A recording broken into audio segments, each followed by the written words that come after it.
Hey, how's it going? Just wanted to show you a little video of my coral bells that are tucked in for the winter. I've got them in some mulch here. I have a forsythia bush that grows on my property, and when I trim it, I put the leaves in a wheelbarrow and let them dry, and I'm using them for mulch. And so that was the first week of November, and now here we are after the first frost, about the third week of November, when we really got our first freeze, and the mulch is frozen solid. I'm a little concerned about the plants, because they're just babies, but I think they're going to be fine. The parent plants are fine. They do this every year.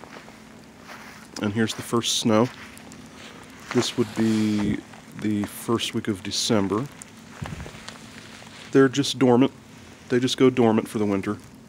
The other coral bells, they spend months under snow, a couple of months a year under snow, and that's how it's going to be for these guys too. Here's what it looks like now, and it's going to look like that for a while. They're just under a little blanket of snow. That's how it's going to look for a while. Anyway, thanks for watching. I'll see you next time.